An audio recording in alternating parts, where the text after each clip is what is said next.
Pelajaran kita mengenai kasih dan keadilan Allah, tetapi spesifik pelajaran pada pekan ini yaitu tentang kejahatan. Mungkin banyak yang bertanya-tanya, kalau Allah itu pengasih, lalu mengapa ada banyak sekali kejahatan? Kalau Allah itu penyayang, mengapa ada banyak sekali penderitaan? Kalau itu satu pilihan dihadapkan kepada kita, terus kita harus ngambil keputusan itu. Kalau kita bertindak sesuai dengan kehendak Tuhan, biasanya itu karakternya akan diubahkan. Itu sih kalau aku ngelihatnya. Tapi kalau misalnya itu hanya sesuai dengan pilihan kita, justru sebaliknya. Justru itu hanya akan memanjakan karakter kita yang tidak baik.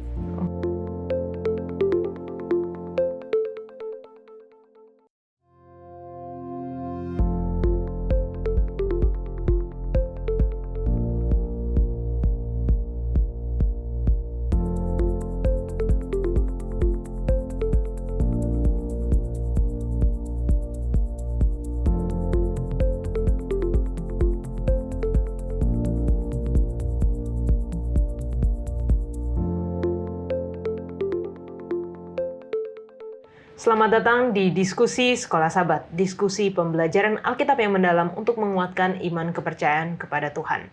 Senang sekali bisa terus menemani pemirsa di dalam pembelajaran Sekolah Sabat kita yang sepanjang awal tahun 2025 ini, di triwulan pertama kita membahas mengenai kasih dan keadilan Allah.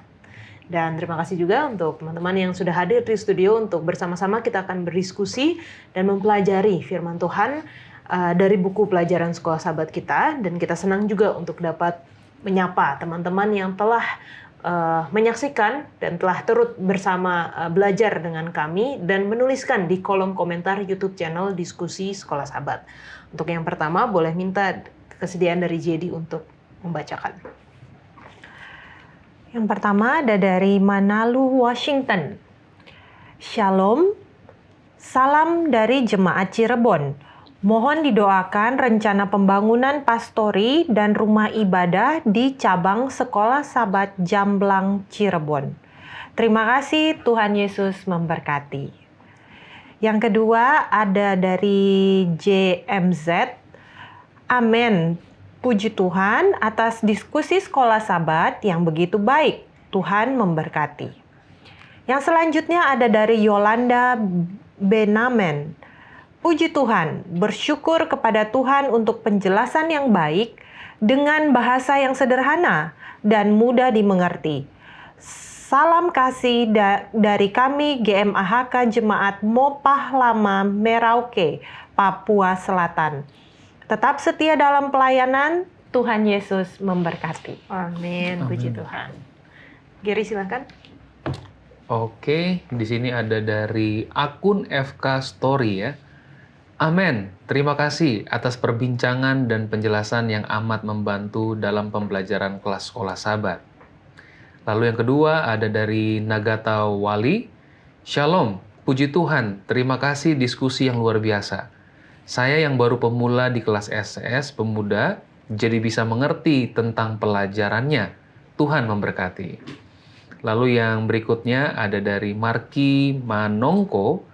Shalom, dari Jemaat Firdaus, Tip Minut, Sulawesi Utara. Dan terakhir ada dari Jare Sitompul. Amin, mengasihi Yesus dan membuktikannya dengan memelihara 10 perintah kasih yang merupakan tabiat Allah. Amin. Neta Wilson. Baik, yang pertama dari Evi Famani. Amin, sungguh luar biasa pelajaran Sekolah Sabat kita. Semoga kita bisa memiliki hati yang baru setiap saat. Salam dari NTT Kabupaten Alor, Jemaat Kalvari Lelahomi. Yang kedua dari Alfred Mawuntu. Ini Om Weni nih, saya kenal ini. Thank you. Pelajaran Sekolah Sabat minggu ini. God bless from California. Salam juga Om. Yang ketiga dari Partua Siregar. Shalom, terima kasih banyak untuk diskusi pelajaran Sekolah Sabatnya. Keren. Amin, puji Tuhan. Senang sekali ya kita terus menerima komentar-komentar dan kesaksian dari teman-teman yang terberkati dengan program Sekolah Sabat kita, dan kiranya ini doa kita, harapan kita, pelajaran Sekolah Sahabat ini dapat membantu teman-teman semua di dalam baik pembelajaran secara pribadi, keluarga, dan juga di dalam jemaat. Dan tentunya kalau teman-teman rindu untuk belajar bersama dengan kami namun sulit akses kepada buku Sekolah Sahabat kita seperti yang ada di tangan saya ini, segera hubungi nomor call center Hope Channel Indonesia dan kami akan mengirimkan ke tempat Anda masing-masing secara cuma-cuma di wilayah Indonesia. Pelajaran kita mengenai kasih dan keadilan Allah, tetapi spesifik pelajaran pada pekan ini yaitu tentang kejahatan.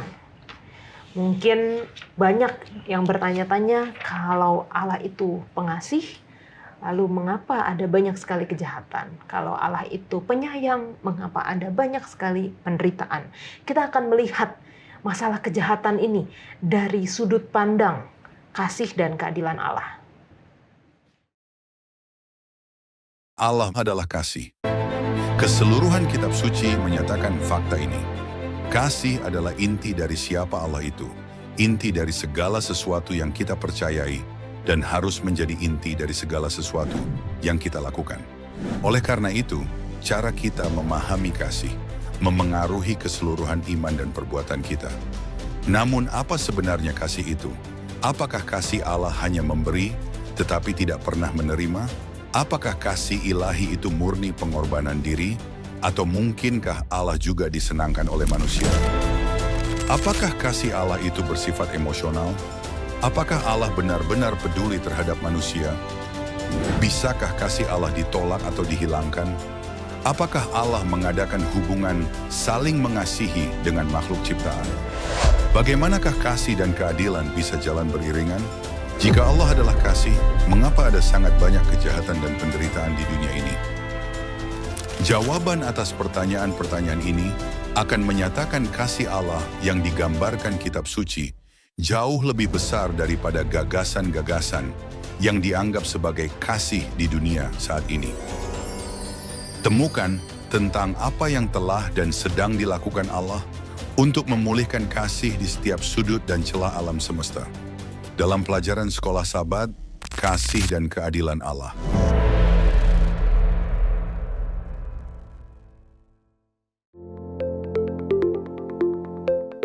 Pelajaran ke-7 dengan judul Masalah Kejahatan.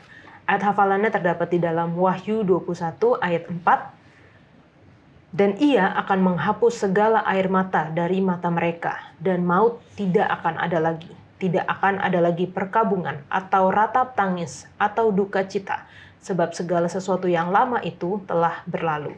Kita akan berdoa, dipimpin oleh Jadi. Kita sama-sama berdoa. Bapa kami yang di surga, terima kasih ya Tuhan karena Engkau sudah mengirim Kristus untuk mati bagi kami semua sehingga kejahatan dapat dikalahkan. Bapa di surga, pada saat ini kami akan mulai diskusi, kiranya Engkau bersama-sama dengan kami dan bantulah kami untuk bisa berdiskusi sesuai dengan kehendak Tuhan. Sehingga nama Tuhan saja yang ditinggikan, dan lebih dari segala sesuatunya, firman itu yang kami diskusikan bisa mengubahkan kami. Beradalah bersama-sama dengan kami ya Bapa, di dalam nama Yesus kami berdoa. Amin. Amin. Terima kasih Jadi. Berbicara mengenai masalah kejahatan ya, kalau kita melihat dunia kita sekarang ini semakin banyak berita-berita kriminal, tetapi ada juga yang mengatakan dengan pergantian pemimpin dan teknologi yang semakin canggih, sepertinya dunia ini akan semakin baik. Kalau dari teman-teman, pandangan pribadi, apakah dunia ini semakin baik atau semakin jahat? Neta Wilson. Jawabannya adalah semakin. Yang jahat semakin jahat, yang baik semakin baik, yang jahat semakin banyak, yang baik semakin banyak. Jadi semuanya semakin, jadi apa ya, kalau kita bisa lihat sebenarnya dunia ini sebenarnya sedang terpolarisasi. Jadi kedua sisi, tapi kemudian kalau menurut saya ini baliknya akan adalah mereka menjadi tidak peduli. Ini barulah kejahatan yang sesungguhnya. Ketika semua kayaknya orang baik terlalu banyak diekspos gitu kan di YouTube, di apa gitu kan, jadi konten kejahatan terus sering kita lihat, akhirnya apa? menjadi tidak peduli. Ya, itulah baru kejahatan yang sesungguhnya itu. Oke. Kalau dari Gary? Iya, aku setuju juga ya dengan Pastor Wilson ya. Jadi dikatakan memang dari Alkitab juga sendiri dikatakan dunia kita ini memang semakin hari semakin tidak baik. Kalau kita lihat di dalam 2 Timotius 3 ayat 1 dikatakan, ketahuilah bahwa pada hari-hari terakhir akan datang masa yang sukar. Jadi semakin kita mendekati kepada kedatangan Yesus kedua kali, dunia kita ini akan semakin sulit. Kenapa? Ya karena memang kalau kita lihat juga kasih semakin dingin ya, dan orang semakin cinta kepada hal-hal yang mungkin sia-sia gitu. Dan jadi menurut saya apa yang saya lihat, memang dunia ini semakin lama bukannya semakin baik, tapi semakin buruk ya. Oke. Jadi? Kalau saya dari sudut pandang ibu rumah tangga, sepertinya kayaknya tidak semakin baik ya, karena belanjaan semakin mahal, beras semakin mahal, minyak dan lain-lain sebagainya semakin, bahkan buah sendiri juga yang tadinya mungkin kita bisa sekilo itu dapat berapa, sekarang sudah berapa gitu kan. Tapi tetap walaupun dengan seperti itu, optimis bahwa kasih Tuhan itu tetap ada sama-sama kita, bahkan terpujilah nama Tuhan, sekarang ini banyak orang-orang yang sudah mulai kembali lagi bertanam, dan kami yang mungkin tinggal di agak-agak dekat gunung dapat banyak, walaupun mahal tapi banyak kasih karunia. Puji Tuhan ya. Memang semakin banyak ya kayaknya yang bercocok tanam, dan hasilnya bukan cuman untuk dijual gitu, tapi konsumsi sendiri, dan banyak yang semakin aware juga, wah kayaknya bisa nih kalau untuk makan sendiri, konsumsi sendiri gitu ya. Itu dari POV-nya Jadi. Ibu rumah tangga. Oke.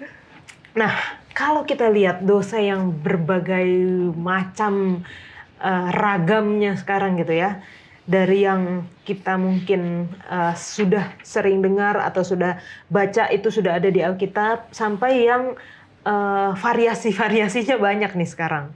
Tapi dosa mulainya dengan, kalau kita bisa quote unquote, hanya iri hati, Lucifer. Hanya makan buah pengetahuan yang baik dan jahat. Bagaimana sebenarnya dosa itu bisa berkembang dengan luar biasa sekarang, jadi? Kan kalau aku ngerasanya gini, kenapa dosa itu yang tadinya mungkin dari kecil tapi bisa sekarang bisa sampai seluar biasa ini ya, hasilnya.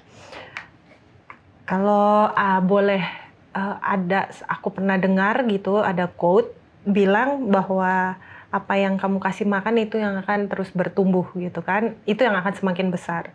Jadi ketika dosa itu memang, kalau kita lihat mungkin tadi Yola bilang hanya dari iri hati atau hanya dari makan buah, satu buah doang, bisa jadi seperti itu. Tapi permasalahannya adalah ketika dosa adalah apa sih? 1 Yohanes 3 ayat 4. Pelanggaran hukum Tuhan. Jadi ketika kata-kata Tuhan itu sudah dilanggar, hukum itu sudah dilanggar, jangan mengingini, maksudnya gitu kan. Misalnya dari 10 hukum itu jangan mengingini. Hawa sudah mengingini, Lucifer juga sudah mengingini yang seharusnya tidak diingini gitu kan. Nah, akhirnya merembetlah itu karena dia kasih makan. Dan kalau kita baca ada satu buku yaitu Patriarchs and Prophets, itu dikatakan awalnya itu Lucifer itu sudah gelisah, ini ada sesuatu yang aneh, tapi akhirnya dia hiraukan panggilan Tuhan untuk berbalik gitu loh. Jadi dia terus-menerus mengisi atau menambahkan, kasih makan terus rasa ketidakpuasannya kepada Tuhan itu. Akhirnya ya lama-lama semakin membesar, akhirnya satu surga, efeknya adalah satu surga jadi kacau balau. Iya, menarik ya. Jadi memang segala sesuatu itu tidak langsung besar, gitu ya. Jadi kalau aku lihat justru iri hati itu dimulai memang dari karena awal mula dosa itu sendiri. Kalau dalam Alkitab di dalam Roma 7 ayat 7, kenapa kita bisa sampai ke iri hati atau mungkin ke dalam dosa-dosa yang lain ya, seperti jadi tadi bilang, pelanggaran akan hukum Tuhan gitu. Kenapa kita bisa melanggar hukum Tuhan? Ternyata Paulus juga pernah merasakan hal yang sama juga gitu.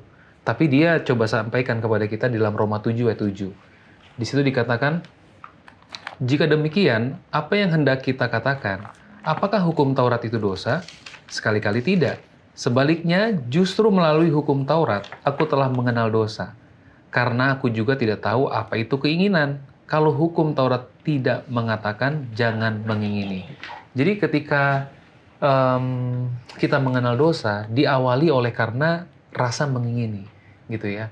Dan kenapa ada kejahatan segala macam yang kita lihat sekarang di dunia ini, itu disebabkan oleh karena awalnya adalah mengingini, gitu ya. Sehingga muncul iri hati, gitu. Dan Lucifer itu juga jatuh ke dalam hal yang sama ya. Karena bahasanya kalau nggak salah dia digunakan adalah envy, gitu. Jadi sesuatu yang dia ingini tapi yang dia belum punya, gitu kan. Nah makanya dia mulai jatuh dalam dosa.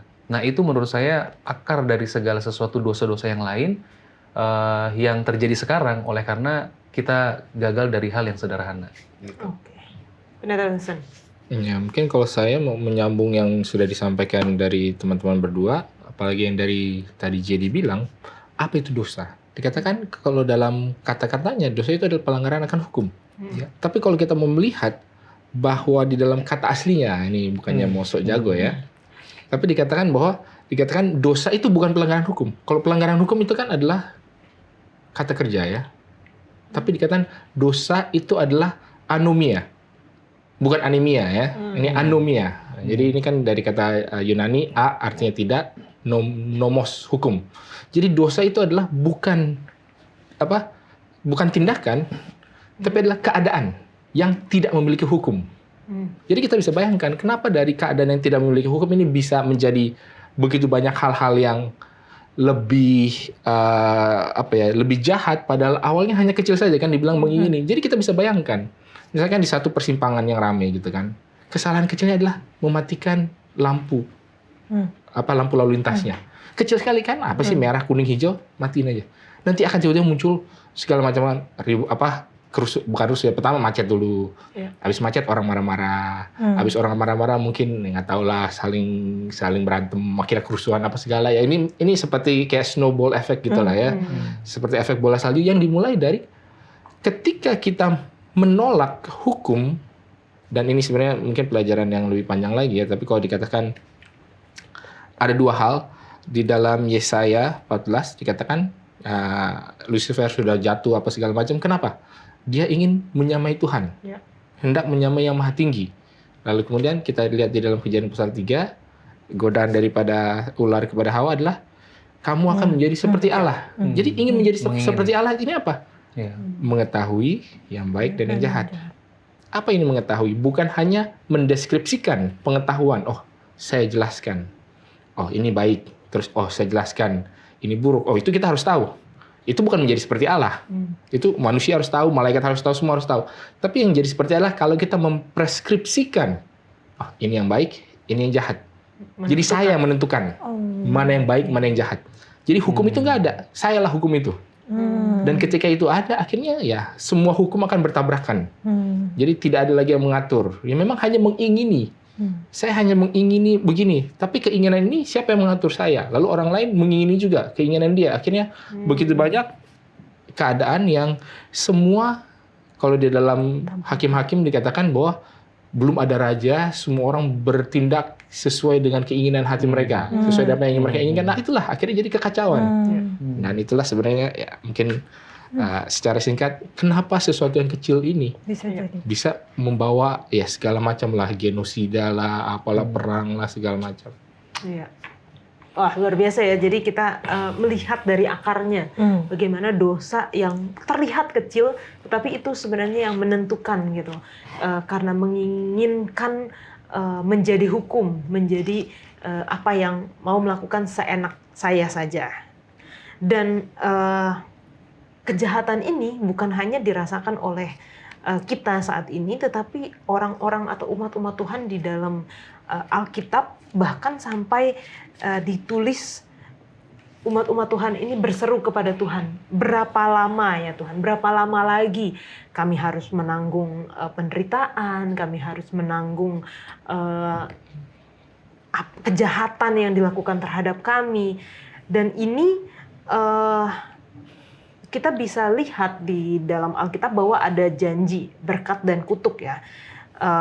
Bagaimana sebenarnya penerapan janji Tuhan ini, melihat ada orang-orang yang mereka menurut pada Tuhan, mereka setia, tetapi hidupnya mungkin terlihat biasa aja atau bahkan berkekurangan. Sedangkan seperti pelajaran kita di hari Minggu ini, ada orang-orang yang terlihat mereka tidak setia kepada Tuhan, bahkan tidak mengenal Tuhan, tetapi hidupnya berkelimpahan. Jadi, Oke. Kalau dari pertanyaannya Yola, kesannya bahwa berkat itu hanya materi aja ya gitu. Padahal sebenarnya berkat dari Tuhan itu banyak. Kalau kita baca di dalam 2 Korintus 9 ayatnya yang ke-8. Tapi disclaimer dulu, ini saya Alkitabnya agak terjemahan baru. Jadi mungkin kalau ada kata-kata yang beda sedikit dari terjemahan yang ITB lama itu mohon dimaklumi.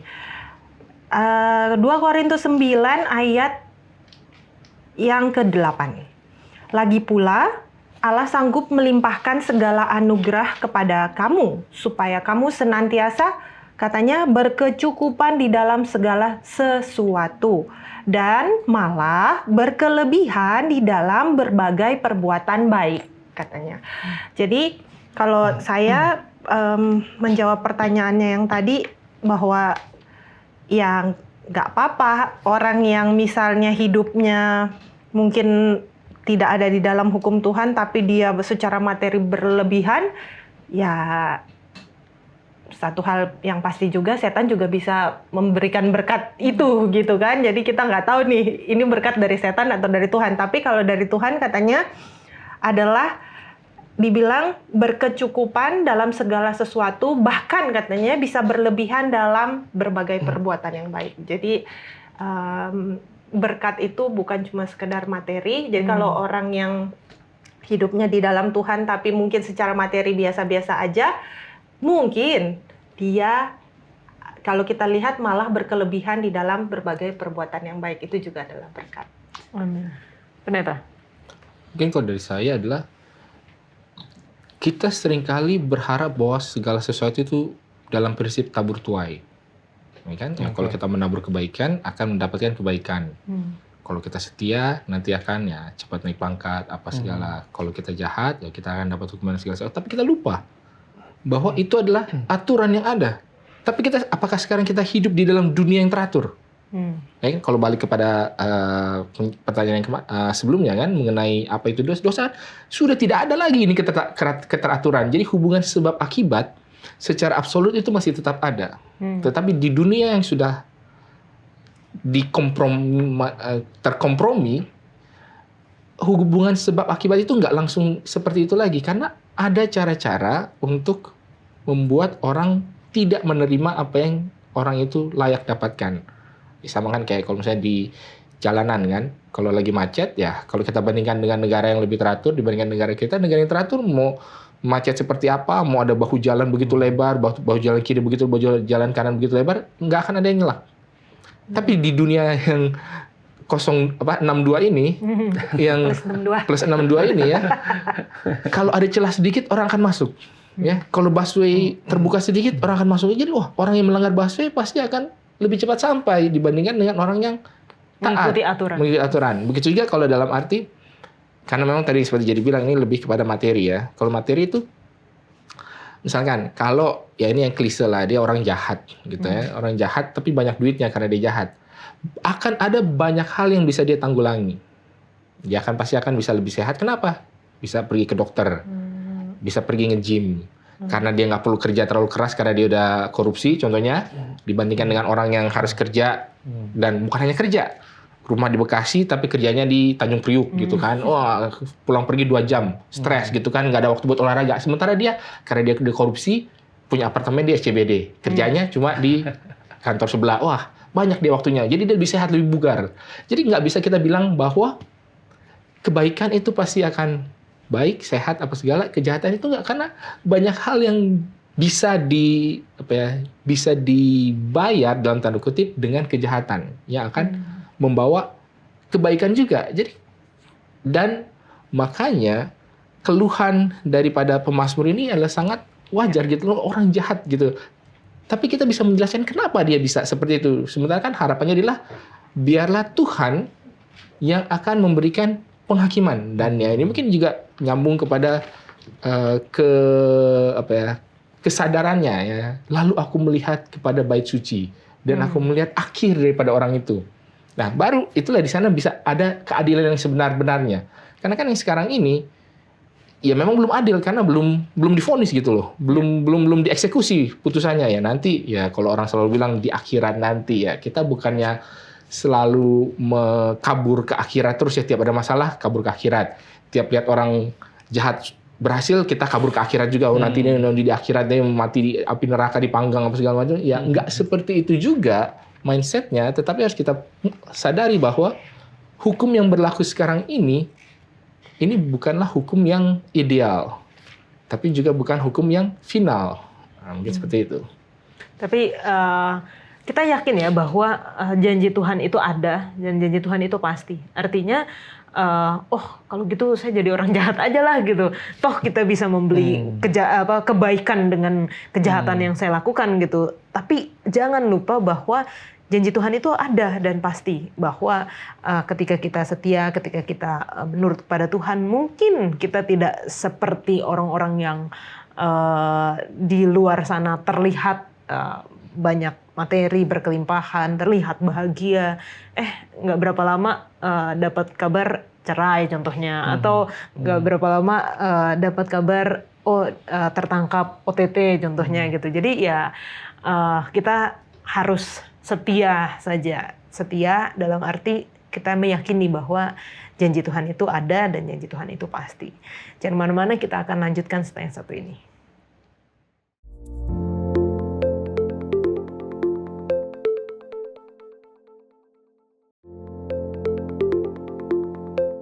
Ada banyak hal yang tidak kita ketahui. Bahkan ketika kita berusaha untuk mencari tahu atau berusaha untuk belajar, banyak yang kita tidak dapat mengerti juga. Lalu sejauh apa sebenarnya kita harus mencari pemahaman, kita harus belajar, meskipun banyak misteri terkait dengan kejahatan dan juga penderitaan. Gary. Oke. Jadi kalau di dunia kita sekarang ya, jadi apalagi di pendidikan. Jadi memang kita tuh kalau mau berhasil katanya harus punya curiosity yang tinggi gitu ya untuk mencari tahu. Rasa-rasanya kalau kita nggak punya itu sulitlah kita untuk bisa berhasil gitu.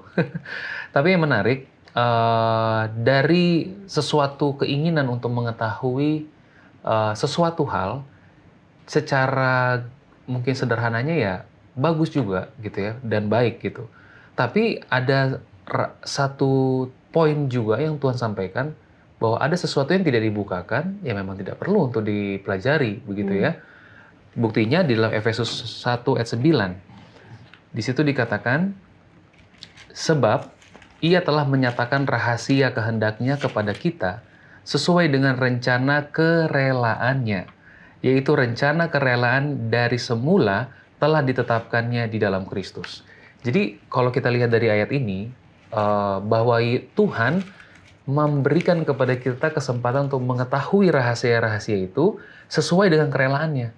Jadi ada sesuatu yang Tuhan buka, ada juga yang mungkin kita nggak perlu pelajari, sehingga kita memaksa akhirnya kita binasa kan, sama seperti Lucifer. Lucifer sudah diberitahu bahwa kalau kamu merasa kasih, mau mengetahui kasih Tuhan gitu ya, semuanya sudah tersedia dari Yesus gitu. Dan bahkan di Efesus 1 ayat 9 ini dikatakan rahasia itu sudah tertanam dan semua terdapat dalam Yesus gitu.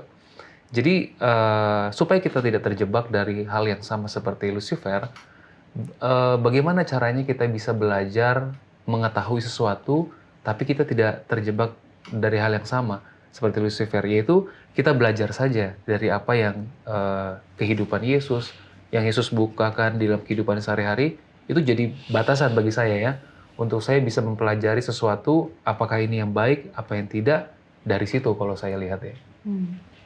Pendeta?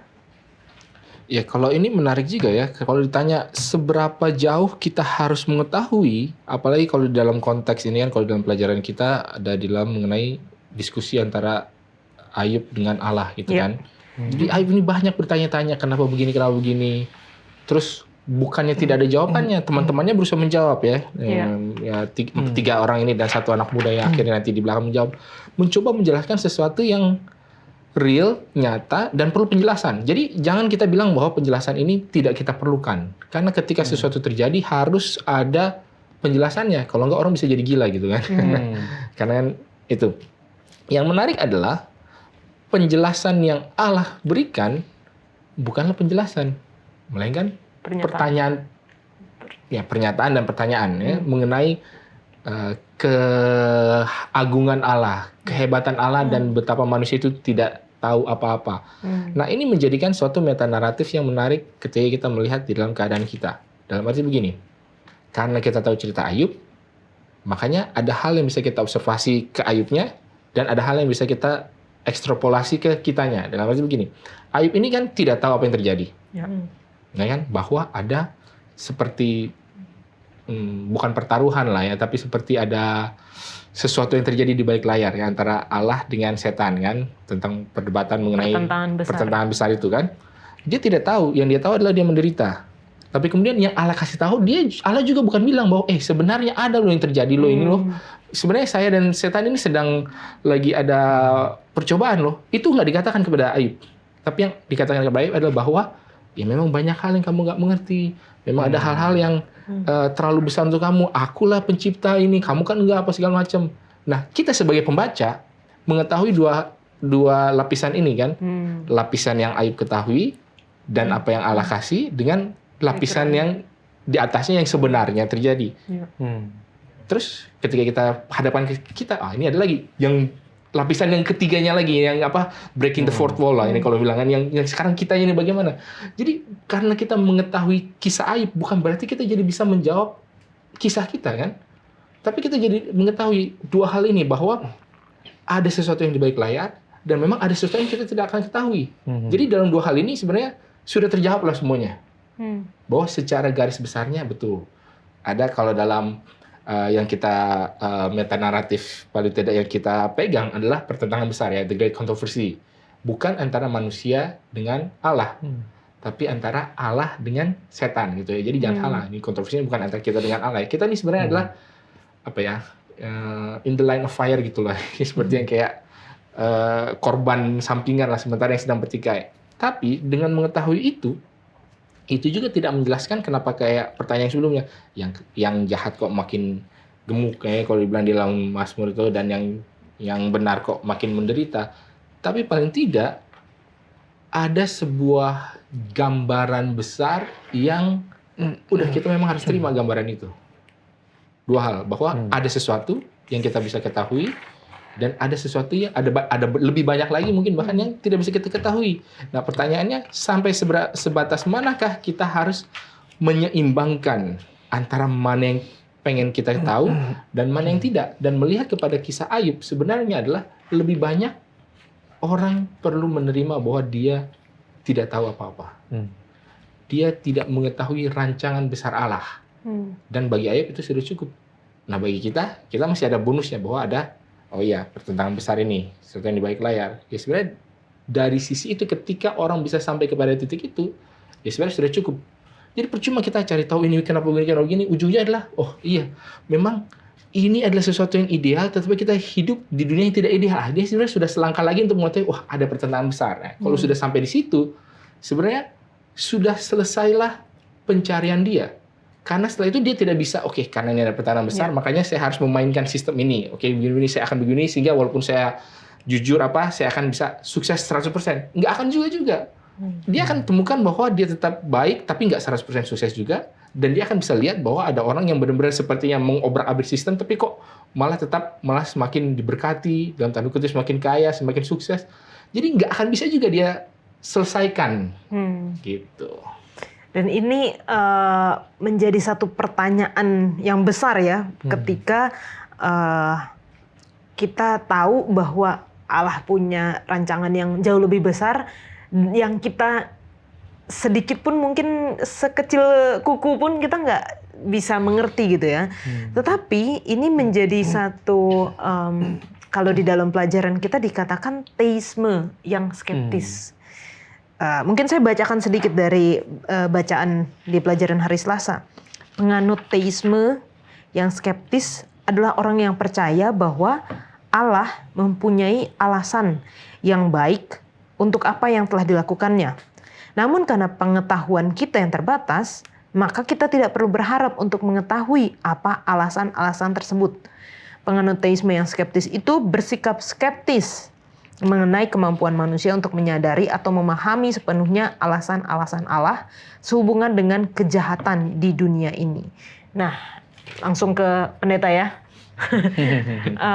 Seperti apa sih sebenarnya pemahaman penganut teisme yang skeptis, dan apakah benar pemahaman seperti ini? Ya, kalau harus memberikan jawaban yang secara absolut benar atau salah itu sangat sulit ya, karena ini tergantung aplikasinya. Tapi paling tidak idenya ini sepertinya memang yang ada di Alkitab. Jadi kita jangan salah paham bahwa Alkitab menjawab semua pertanyaan. Tidak semua pertanyaan itu dijawab di Alkitab. Tetapi pertanyaan-pertanyaan besar itu dijawab. Nah sekarang pertanyaan-pertanyaan kecilnya bagaimana? Ya kita nggak tahu kenapa begini, kenapa begitu. Tapi yang saya tahu adalah bahwa di dalam Yohanes 3:16 dikatakan karena begitu besar kasih Allah akan dunia ini sehingga ia mengaruniakan anak yang tunggal supaya setiap orang yang percaya kepadanya tidak binasa melainkan beroleh kehidupan yang kekal. Sekarang ada pertanyaan. Tapi si orang ini begini, kok dia seolah-olah tidak mendapatkan berkat pada orang baik. Lalu gimana? Tapi si orang ini kok begini. Ya, yang kok begini kok begitunya ya kita skeptis aja. Saya menjadi seorang teis itu artinya percaya kepada Allah.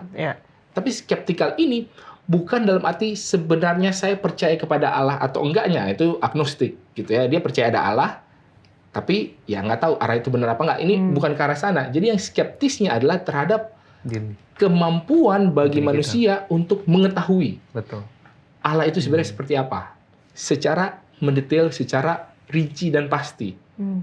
Itu tidak bisa. Yang Alkitab katakan bahwa Allah itu adalah kasih dan sudah ada inkarnasinya. Kalau barang siapa di dalam Yohanes 14 dikatakan siapa melihat Bapa, siapa melihat aku, ini kan Yesus berkata kepada murid yang nanya, tunjukkanlah Bapa. Dibilang siapa yang melihat aku, melihat Yesus, sudah melihat Allah. Ya, kita lihatlah gambaran Allah ini seperti ini. Tetapi kalau ternyata ada hal-hal yang tidak kita ketahui, ya inilah berarti kita bukan kabur lah. Kita berpegang kepada ayatnya di mana saya lupa, ulangan 20 ayat 20 kalau tidak salah ya, atau 20 ayat 24 dikatakan bahwa segala hal yang sudah dinyatakan adalah bagi kita dan keturunan kita. Tapi hal-hal yang disembunyikan, ya itulah memang rahasia ilahi. Jadi ada tetap seperti itu. Jadi skeptisnya adalah kita sadar bahwa tidak semua itu bisa dijelaskan dan mungkin tidak semua itu harus dijelaskan. Karena disitulah ranah kita beriman. Kita berusaha dan kita mengenalkan kasih karunia Allah. Nah, jadi dalam sisi itu, apakah pandangan ini benar atau tidak, bila diaplikasikan dengan tepat, sebenarnya ini cukup alkitabiah, tapi ya mungkin perlu ditelaah lebih lanjut ya, karena ini kan sebenarnya hanya di sepotong aja ya penulisnya, ini filosofinya lebih dalam lah, jadi mungkin kita nggak bisa juga membahas ini secara mendalam. Jadi skeptisnya bukan ke Tuhannya ya, tapi skeptisnya kepada bahwa kita tidak bisa memahami segala sesuatu. Iya, tapi bukan tidak bisa memahami karakter Allahnya. Jadi bukan skeptis terhadap saya percaya Tuhan atau enggak. Kita tetap percaya. Bukan skeptis terhadap saya percaya Tuhan itu baik atau enggak. Bukan, kita tetap percaya Tuhan itu baik, tetapi skeptisnya terhadap Tuhan itu ada, Tuhan itu baik, tapi kenapa ini begini, kenapa itu begitunya yang ya udahlah kita skeptis aja lah. Ada orang bilang, "Oh, karena dia baik makanya dia diberkati, karena dia jahat dia dihukum." Ya, kita skeptis aja, buktinya ada yang enggak. Terus ada yang bilang kebalikannya, pokoknya kita skeptis aja. Ya, tapi yang dipegang adalah Tuhan itu ada dan Tuhan itu baik. Selebihnya ya kita agak skeptis lah. Mungkin dari sisi itu maksudnya. Oke. Dan tadi sudah sempat disinggung juga oleh Pendeta Wilson mengenai Mazmur 73 ya. Bagaimana pemazmur di situ melihat kayaknya ketidakadilan di dunia ini sampai akhirnya dia masuk ke bait suci. Nah, bagaimana sebenarnya di dalam Mazmur 73, terutama di ayat 16 dan 17, bait suci dapat memberikan jawaban atas masalah kejahatan. Jadi, Mazmur 73 itu kalau kita belajar tentang bait suci, bahwa kita memiliki, kalau kita belajar tentang bait suci, kita akan memiliki satu kepastian atau iman kepada janji Tuhan itu bahwa satu saat nanti kejahatan tidak akan ada lagi dan akan diselesaikan, tidak akan ada lagi, dan sumber dari kejahatan itu akan dihukum dan ya udah nanti dia tidak akan ada lagi. Gitu. Jadi itu semua akan lenyap dari kita. Dan itu terlihat di bait suci ya? Iya. Oke. Gary? Ya, ini kalau boleh saya mengatakan bahwa jalan yang aman, jadi kan saya bisa dibilang, ini mereka nggak tahu, terus tiba-tiba akhirnya mereka masuk ke bait suci gitu kan. Nah, di dalam ayat yang lain dikatakan, Mazmur 77 dikatakan jalan Tuhan itu adalah kudus, atau dalam terjemahan bahasa Inggrisnya, Thy way, O God, is in the sanctuary ya. Jadi kenapa idenya harus di bait suci gitu? Karena memang Tuhan sudah sediakan, sudah tetapkan bahwa kalau kamu mau mengerti saya, kamu mengenal saya, apapun cara saya berpikir, mungkin apapun yang saya lakukan, nggak usah repot-repot kata Tuhan gitu loh. Kamu tinggal lihat aja Yesus ya sebagai presentasi daripada bait suci itu sendiri gitu ya. Dan di situ kita baru ngerti, oh ternyata Tuhan itu kasih ya. Saya secara pribadi juga merasa bahwa kalau saya dengar dari orang lain bahwa Tuhan itu kasih gitu ya, tapi saya tidak mempelajari sendiri bagaimana Yesus itu bagi saya, dan apalagi ketika kita belajar tentang Kristus di dalam bait suci, itu membuat saya semakin jelas gitu ya, bahwa ternyata Tuhan itu memang benar-benar exactly kasih gitu loh. Ya, dan jadi menurut saya tepat sekali Mazmur itu memang mengatakan bahwa harus melihat kepada Kristus baru kita jelas seperti apa Tuhan itu, kira-kira seperti itu. Ya, mungkin tambahannya lagi, bukan hanya ketika ini siapa yang nulis, apakah Raja Daud itu ya, Daud, Asaf nih ya, ketika dia datang kepada bait suci dan melihat, bukan hanya yang klise bahwa oh ya nanti ujungnya orang jahat akan dihukum lalu orang baik akan bukan, tapi dia juga melihat apa, ada sebuah korban dan semua orang perlu meminta korban itu. Jadi kan tadi bilang ini orang jahat nih begini-begini nih, terus saya orang baik, saya sudah membasuh tangan saya begini-begini, tapi orang jahat. Tapi ketika datang ke bait suci dia akan melihat, oh ternyata semua orang, baik itu dia baik ataupun jahat, memerlukan korban binatang ini yang harus mati. Oke, itu kalau di dalam bait suci yang harian. Lalu kemudian di upacara yang 1 tahun sekali, yang Yom Kippur, yang hari pendamaian, Day of Atonement, nanti dia akan melihat bahwa semua ini yang tidak kita ketahui, yang hanya dipercik, yang cuma masih nyangkut di tabir bait suci ini, nanti akan dibersihkan dan akan diselesaikan. Jadi akan benar-benar ada yang istilahnya bukan dikorbankan lah ya, tapi memang benar-benar semua ini, oh gara-gara si ini loh, gara-gara si kambing Azazel ini loh. Akan jelas kenapa semua ini terjadi. Di situ juga dia akan memahami bahwa semua yang masih nyangkut-nyangkut itu, yang masih seolah-olah belum diselesaikan dari hari ke harinya, diselesaikan juga toh akhirnya. Mungkin seperti itu. Jadi bukan hanya semata-mata bahwa oh ya saya melihat ke suatu sistem agama bahwa ya orang baik akan masuk surga nantinya, lalu kemudian orang jahat akan masuk neraka, bukan itu. Tapi lebih dalam lagi terhadap apa sebenarnya esensi yang ada di bait suci yang mungkin berbeda dengan ritual-ritual ataupun pemahaman konsep filosofi daripada agama-agama lain. Nah, kan karena kalau agama Judeo-Kristian itu kan ya itu ada pengorbanan, ada Allah, lalu kemudian ada kasih karunia. Seperti jadi lebih lengkapnya dari sisi itunya. Oke, thank you. Ini kalau kita ngomongin soal bait suci memang perlu satu seri sendiri ya. Karena begitu banyak pelajaran yang kita bisa dapatkan, dan terutama tadi dikatakan mungkin di mata kita, oh dia orang baik tapi kok dia begini. Tapi kita nggak tahu gitu sebenarnya dia sebaik apa contohnya, atau dia dan sebaik-baiknya orang, kembali lagi tadi Pendeta Wilson sudah katakan, tetap memerlukan korban, tetap memerlukan Yesus yang menjadi juru selamat kita. Jadi luar biasa pelajaran kita, tapi kita akan melanjutkan sebentar lagi, jangan kemana-mana.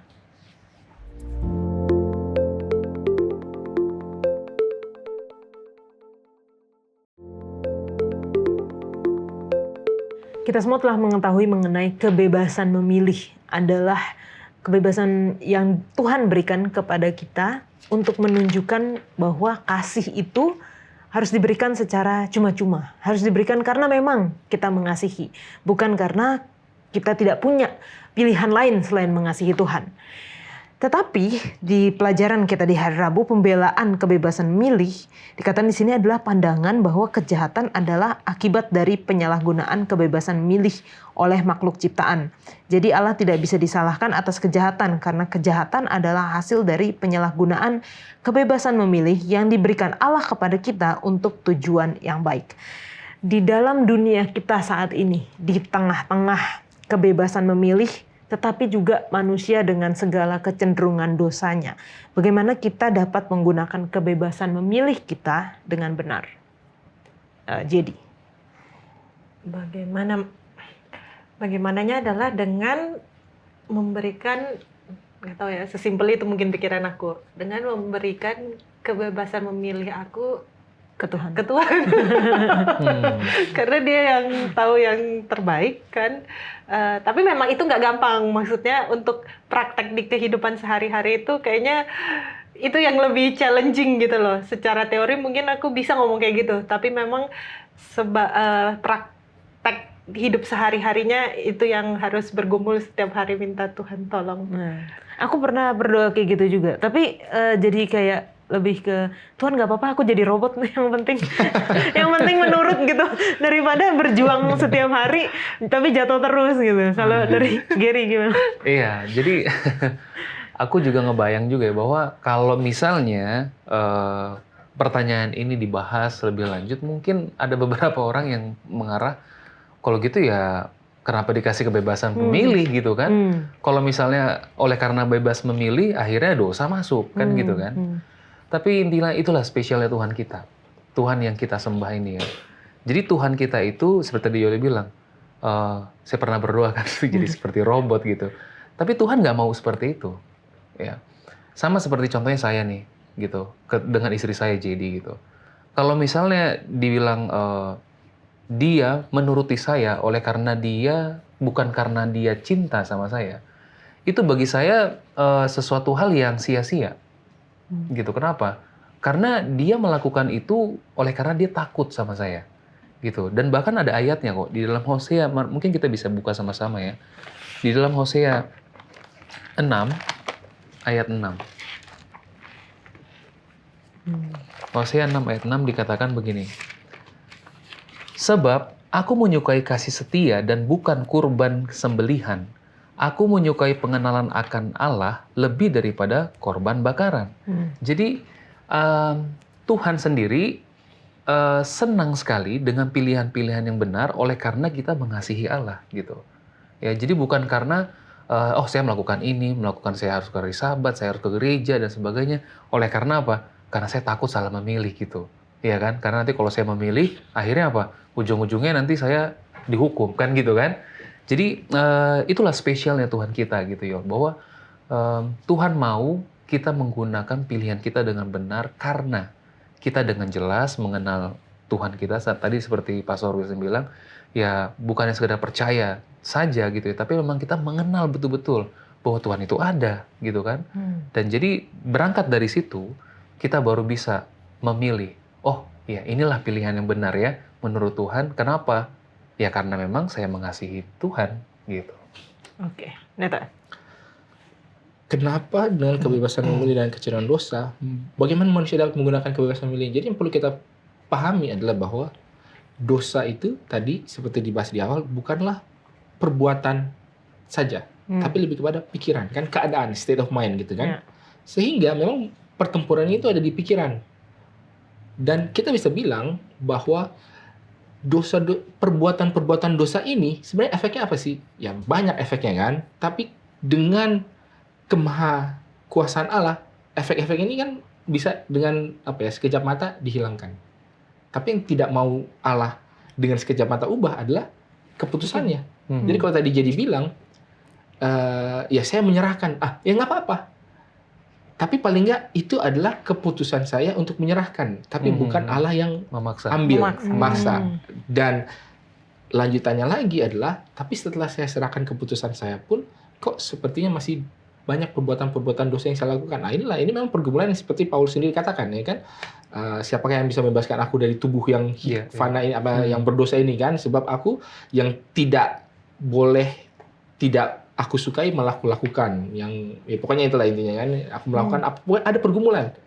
Dan pergumulan ini memang Tuhan sudah tetapkan, ya. Kalau balik kepada salah satu kata-kata pertama Allah ketika dosa itu muncul di dalam Kejadian 3 ayat 15 adalah apa? Aku akan mengadakan permusuhan. Jadi memang akan ada permusuhan. Dan nggak apa-apa. Sementara, jadi orang bertanya, jadi sebenarnya saya ini diselamatkan atau enggak? Ya bagi saya kalau dia masih bergumul, walaupun dia masih jatuh dalam dosa terus, tapi fakta bahwa dia masih bergumul, artinya memang dia sementara sedang berproses ke arah yang justru lebih baik daripada kalau dia tidak bergumul. Ya, kalau dia udah nggak berdosa lagi, ya itu udah out of the question, itu bagus, gitu kan? Dan lagi kita yang perlu sadari adalah kenapa dosa dalam pikiran ini lebih penting? Karena di surga itu adalah tempat yang sempurna. Dan yang teman-teman harus pahami adalah kebanyakan dosa itu adalah dosa yang kita anggap jahat. Banyak efeknya adalah dosa karena kekurangan. Kurang makan, kurang ini. Ya itu membuat orang berdosa. Ya kalau saya sih lebih bersimpati, ya jangan salah salah artikan juga ya, tapi kita bisa memahami lah kenapa orang itu melakukan hal itu. Jadi bukan mengexcuse dosanya ya, tapi kalau dosa karena kekurangan, ya oke lah. Tapi ada dosa karena kelebihan. Jadi dosa ketika dilakukan karena berlebih itu justru lebih jahat. Dan contohnya apa ya? Mungkin kalau orang udah kaya, terus dia malah masih mau memperkaya dirinya sendiri, padahal dia rekeningnya udah miliaran. Oh, gue kurang nih, gue mau jadi sampai triliunan. Dibandingkan dengan orang yang, ya memang saya mencuri karena ya saya butuh makan. Itu kan berbeda kan? Nah, tapi ketika sampai di surga nanti, apakah masih akan ada dosa-dosa karena kekurangan ini? Tidak ada lagi kan? Karena surga tempat yang abundance. Dan memang kalau kita lihat di dalam pelajaran mengenai dosa, dan kalau kita perhatikan mengenai kejatuhan Lucifer, itu dosa karena abundance kan? Jadi makanya dosa abundance ini yang lebih perlu kita lawan, dan itu ada di dalam pikiran. Nah itu jadi supaya kita bisa mengetahui bagaimana kita bisa memilih kecenderungan berdosa, ya karena kita cenderung berdosa kan ditarik oleh dosa-dosa kekurangan sebenarnya kan, ya, karena saya kurang ini makanya tergoda. Ya itu perlu dilawan, tapi yang lebih penting untuk benar-benar kita serahkan adalah bahwa ketika saya sudah berada di dalam posisi yang tidak perlu apa-apa lagi, apakah saya masih akan ikut Tuhan atau tidak? Dan pada saat itulah baru kita akan menyerah, oh iya, saya memutuskan tetap menyerahkan ini kepada Tuhan. Nah, makanya itu yang lebih penting. Wah, luar biasa ya. Apa yang kita pelajari ya dalam pelajaran pekan ini, bukan hanya masalah dosanya, tetapi bagaimana kita dapat menyerahkan keinginan-keinginan kita, dapat menyerahkan kebebasan milik kita bahkan kepada Tuhan. Pelajaran kita selanjutnya adalah bagaimana hal yang terjadi itu terkadang kita tahu bahwa karena saya memilih seperti ini, hal ini terjadi. Ini konsekuensi atas pilihan saya. Tetapi di satu sisi juga kita juga diingatkan oleh Alkitab bahwa segala sesuatu terjadi karena kehendak Allah atau karena rencana Allah, ataupun kalaupun ini konsekuensi terhadap pilihan kita, Tuhan bisa melakukan atau bisa memberikan yang baik dari sesuatu yang jahat, mungkin seperti itu. Nah, bagaimana kita bisa mengerti apakah yang terjadi sekarang pada kita itu karena konsekuensi dari pilihan kita atau karena memang rencana Tuhan seperti itu? Jadi Sorry. Kalau menurut aku biasanya kalau itu adalah kehendak Tuhan, pasti kayaknya apa ya, itu satu goalnya, karakter kita pasti akan diubahkan. Kalau itu satu pilihan dihadapkan kepada kita, terus kita harus ngambil keputusan itu. Kalau kita bertindak sesuai dengan kehendak Tuhan, biasanya itu karakternya akan diubahkan. Itu sih kalau aku ngelihatnya. Tapi kalau misalnya itu hanya sesuai dengan pilihan kita, justru sebaliknya. Justru itu hanya akan memanjakan karakter kita yang tidak baik. Oke. Ya, aku menguatkan ya. Jadi apa yang kita lakukan sekarang di dunia ini, goals-nya adalah pembentukan karakter kita untuk fit dengan karakter di mana di surga ya. Jadi ketika kita mengambil keputusan, lihat aja buahnya ya. Apakah buah yang saya terima saat ini adalah itu sejalan nggak dengan firman Tuhan gitu. Makanya kan Yesus pernah bilang kan, kamu mau tahu ini dari saya atau bukan, atau mungkin ini baik atau buruk, kamu tinggal lihat aja dari buahnya, kata gitu. Nah jadi untuk kita mengetahui ini adalah pilihan yang benar atau bukan, bagi saya pribadi melihat bahwa kita harus tahu dulu yang benarnya tuh seperti apa. Jadi kalau kita nggak belajar firman Tuhan, kita nggak tahu kan apakah ini konsekuensi dari Tuhan, apakah ini. Jadi kita harus tahu dulu realnya seperti apa gitu. Yang benar menjadi rancangan original plan-nya Tuhan tuh seperti apa gitu. Ya ketika kita sudah tahu, ya kita baru tahu, oh ini ternyata konsekuensi ya dari saya melanggar gitu kan. Dan itu sekali lagi saya kuatkan bahwa itu akan menuntun kita kepada karakter yang semakin lama kok nggak sama ya seperti karakternya Kristus gitu. Oke. Kalau kita melihat ini sebenarnya ada satu yang lebih mendasar lagi adalah ketika sesuatu buruk terjadi kepada kita, kita aja bertanya-tanya, ini karena memang Tuhan yang kirim atau karena memang salah saya? Di hal yang paling mendasar adalah bahwa Tuhan itu tidak mau umatnya celaka. Nah kan Yohanes 3:16 tadi sudah disebutkan bahwa Tuhan itu mau semua orang binasa. Jadi apa sih kehendak Tuhan? Semua selamat. Supaya semua orang bisa selamat. Oke, itu yang overarching-nya lah, yang utamanya. Tapi kemudian di dalam kesehariannya, orang itu kan tidak selalu mengambil keputusan yang tepat. Ya. Jadi di satu sisi, kalau ada sesuatu yang buruk dan itu terjadi karena konsekuensi dia dalam keburukannya, ya itu sesuatu yang memang wajar. Tetapi jangan lupa, di dalam Yeskiel 33:11 adalah dikatakan bahwa katakan kepada mereka, demi aku yang hidup, demikianlah firman Tuhan Allah, aku tidak berkenan kepada kematian orang fasik, melainkan aku berkenan kepada pertobatan orang fasik itu dari kelakuannya supaya ia hidup. Ya ini berbicara mengenai pertobatan, mengenai perubahan karakter ya kan. Makanya Allah ingin bertobatlah dari hidup yang jahat itu. Mengapa kamu akan mati hai kaum Israel?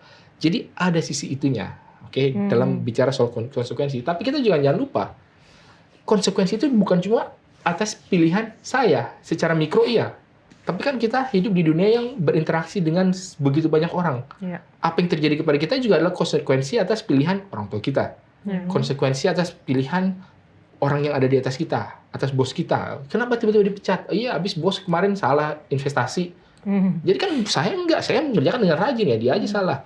Lalu di jalanan, oh saya memilih lampu merah berhenti, tiba-tiba ada orang yang memilih untuk mabuk-mabukan semalam-malaman. Terus subuh-subuh saya lagi mau kerja, wah dia nabrak saya. Itu kan bukan konsekuensi atas pilihan saya, tapi atas pilihan orang lain. Dan itu yang juga perlu kita masukkan di dalam pemikiran juga. Jadi kadang-kadang baik itu baik ataupun buruk ya, jangan salah, oh kalau kebaikan pasti karena saya yang baik. Oh, kita lupa padahal ya kita punya orang tua, ada orang dalam, ada apa gitu yang ya, kalau yang kita bilang kan Allah memberikan hujan kepada baik orang jahat ataupun orang baik, dan banyak juga dikatakan bahwa karena ada orang baik di tengah-tengah itulah makanya Allah menyelamatkan. Jadi jangan salah juga, kebaikan itu juga bukan karena konsekuensi pilihan saya, bisa juga karena konsekuensi pilihan orang tua kita. Jadi dalam hal ini kita harus bedakan antara konsekuensi dengan keberdosaan lah ya. Dan karena kan kadang-kadang selalu kita anggap ini sama. Lalu kemudian dengan kehendak Allah. Jadi ketika semuanya ini bisa kita pahami bahwa ada pilihan, ada kehendak Allah yang besar, ada konsekuensi, ada dosa, ada hukum sebab akibat, ada hukum alam, ada hukum Tuhan. Wah, banyak sekali nih variabel, parameter yang harus kita pahami. Makanya kadang-kadang kalau kembali kepada terminologi yang tadi disebutkan mengenai skeptical theism, kadang-kadang ada benarnya juga. Begitu banyak variabel yang kita nggak tahu. Tapi apa yang bisa kita pegang? Tuhan itu ada dan Tuhan itu baik. Apakah ini karena saya? Apakah ini karena orang lain? Apakah karena kebaikan saya? Karena kejahatan saya? Mungkin saya tidak tahu. Tapi yang saya tahu adalah Tuhan mau saya supaya saya selamat. Dan apapun yang terjadi bagi saya, nyambung kepada yang Jadi dan Jadi tadi bilang, biarlah itu bisa mengubah karakter saya. Nah, kalau itu sudah, itulah berarti yang sudah paling tepat respons kita terhadap apa yang terjadi di sekeliling kita. Oke, thank you Pendeta. Wah, ini pokoknya pelajaran kali ini tuh membuka pemikiran kita ya. Tapi kita terbatas sekali dengan waktu diskusi kita. Pendeta mungkin bisa berikan kesimpulan mengenai masalah kejahatan ini, hubungannya dengan pelajaran kita secara garis besar kasih dan keadilan Allah. Yang perlu kita ketahui secara pasti adalah bahwa kasih dan keadilan itu tidak bisa dipisahkan. Di dunia ini, apalagi ya. Karena kan dunia ini masih ada hubungan sebab dan akibat. Masih ada pilihan dan segala sesuatu. Ketika tidak ada dosa, kasih dan keadilan juga tidak bisa dipisahkan. Karena kasih yang sempurna pasti akan memberikan keadilan yang sempurna. Dan ketika ada sesuatu yang diperkenalkan, ketidakteraturan, keadaan tanpa peraturan, yang adalah dosa ya, tadi kan keadaan tanpa hukum, disitulah baru mulai bisa benar-benar bisa dilihat apakah memang sistem yang Allah miliki, kasih dan keadilan itu benar-benar bisa menangani dosa ini. Dan supaya itu bisa dipahami dengan jelas, ya tadi kalau Jadi bilang di awal mengenai Lucifer sendiri pun juga sebenarnya dia tidak mengerti.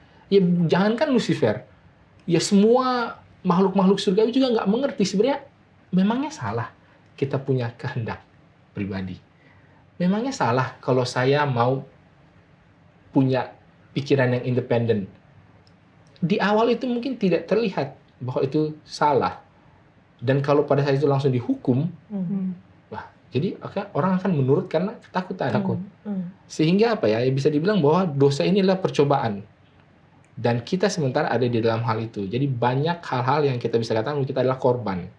Tetapi bukan berarti menjadi korban itu tidak ada pilihan.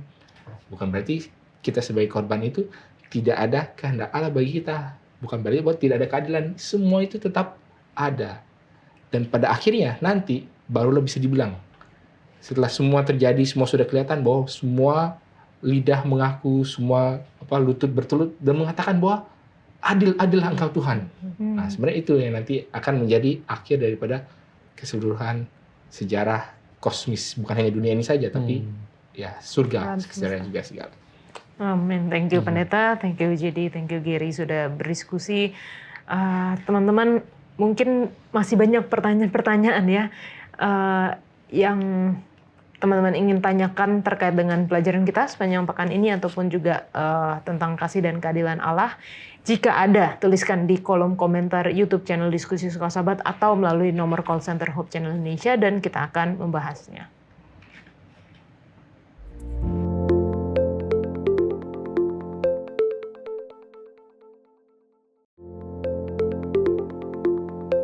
Saat ini kita masuk dalam sesi tanya jawab bersama dengan Pendeta Alberto Tualesi. Terima kasih Pendeta sudah menyempatkan waktu untuk menjawab pertanyaan dari teman-teman yang telah menuliskan di kolom komentar YouTube channel Diskusi Sekolah Sahabat. Untuk yang pertama ada dari Linda Sihombing. Semua dosa Tuhan ampuni selain dosa kepada Roh Kudus. Namun konsekuensi atas dosa itu tetap ada. Apakah dengan kita berdoa juga untuk menyembuhkan atas konsekuensi dosa tersebut, Tuhan juga mau menyembuhkan? Mohon pencerahannya. Baik, terima kasih Kak Yola. Terima kasih Linda Sihombing untuk pertanyaan yang sangat baik sekali. Shalom pemirsa Hope Channel Indonesia di mana saja berada. Baik, jadi memang Allah itu Maha Pengasih ya. Jadi ketika kita berdosa dan ketika kita mengaku salah, 1 Yohanes 1:9 bahwa Ia adalah setia dan adil, maka Ia akan mengampuni dan menyucikan kita dari segala dosa dan pelanggaran kita. Tapi bagaimana dengan akibat dosa itu ya? Jadi ketika ada orang, contoh ya misalnya dia merokok, lalu akhirnya dia tahu bahwa dibungkus rokok saja sudah dikasih tahu rokok merusak kesehatan, tapi dia tetap merokok dengan keputusannya, dan akhirnya ketika dia mau berhenti untuk merokok, ya dia minta ampun sama Tuhan karena merusak kesehatannya, dan Tuhan ampuni pasti ya. Dia kan ada Allah yang Maha Pengampun. Tapi bagaimana dengan akibat rokok yang sudah ada di dalam dirinya? Itu semua memang rahmat Tuhan yang berlaku ya. Bisa saja Tuhan mau pulihkan dan Tuhan sembuhkan. Tapi andaikan kita tetap sakit dengan kondisi itu, bukan kita sendirian. Jadi bukan kita sendirian. Mari kita buka Alkitab, Kayola boleh tolong baca di dalam 2 Korintus 12 ayat 8 dan 9. Oke, 2 Korintus 12 Ayat ayat 8 dan 8 9. dan 9. Tentang hal itu, aku sudah 3 kali berseru kepada Tuhan supaya utusan iblis itu mundur daripadaku. Tetapi jawab Tuhan kepadaku, cukuplah kasih karuniaku bagimu, sebab justru dalam kelemahanlah kuasaku menjadi sempurna. Itu dia, lihat itu.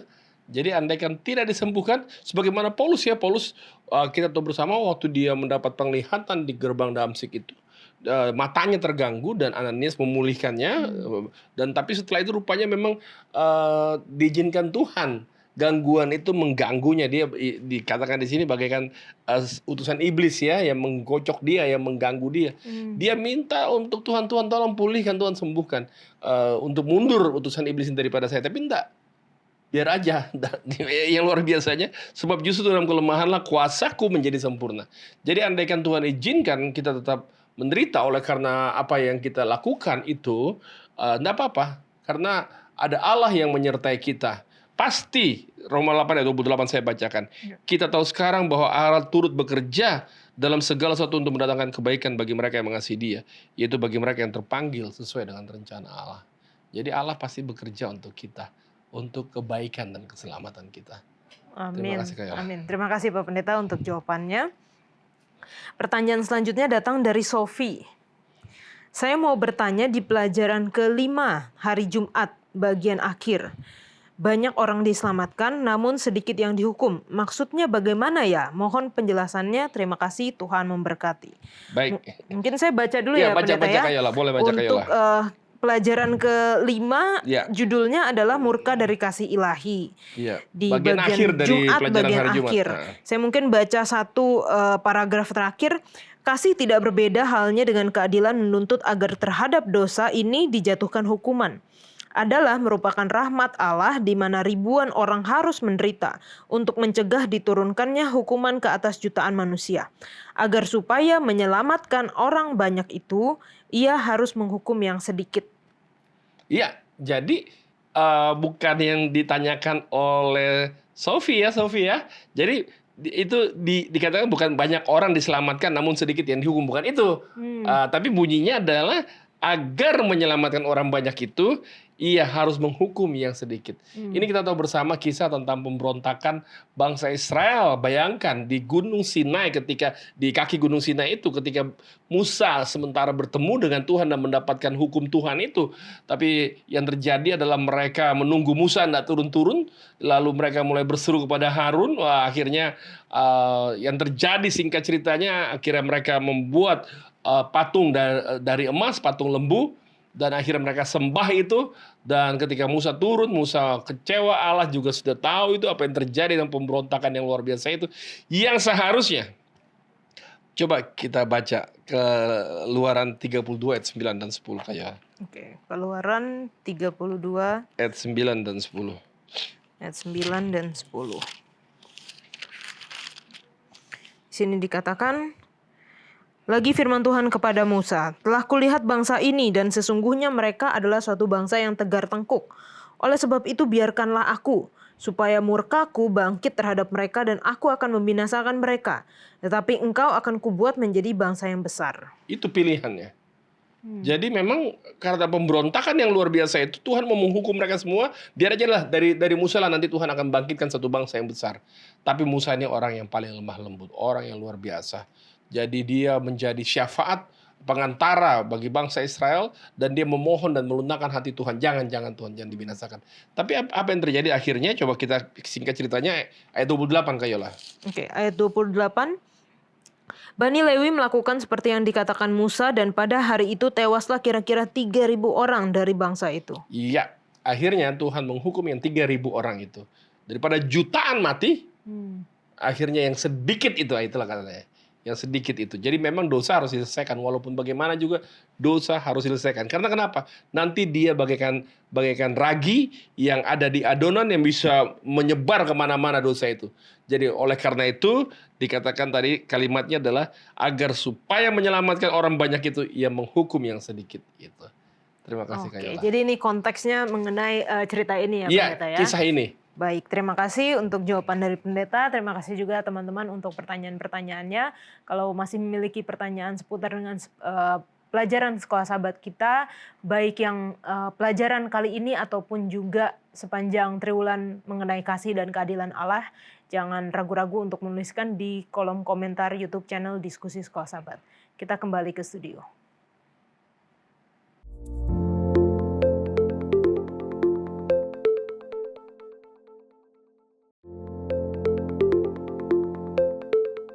Kita akan menutup diskusi kita dengan doa dibawakan oleh Pendeta Wilson. Baik, kita bersatu dalam doa. Ya Tuhan, Allah Bapa kami dalam kerajaan sorga, kami bersyukur ya Tuhan, di dalam pelajaran ini kamu berikan kepada kami kesempatan untuk berdiskusi mengenai bagaimana kami boleh memahami kejahatan ataupun permasalahan yang ada di dalam dunia ini. Tuhan, biarlah kami boleh tetap berpegang bahwa Engkau Allah yang ada dan Engkau adalah Allah yang baik, Engkau adalah Allah yang kasih, yang tidak ingin manusia untuk binasa tetapi beroleh keselamatan. Dan biarlah segala pemahaman kami, segala pemikiran kami boleh terus Engkau tuntun sehingga kami boleh merasakan, boleh mengerti dan memahami bahwa Engkau lah memang Allah yang baik bagi kami. Bila mana ada dalam pergumulan bagi pemirsa untuk mengenal siapakah Allah, biarlah kiranya Engkau boleh hadir memberikan penghiburan, Amin. pemahaman yang sejati ya Tuhan.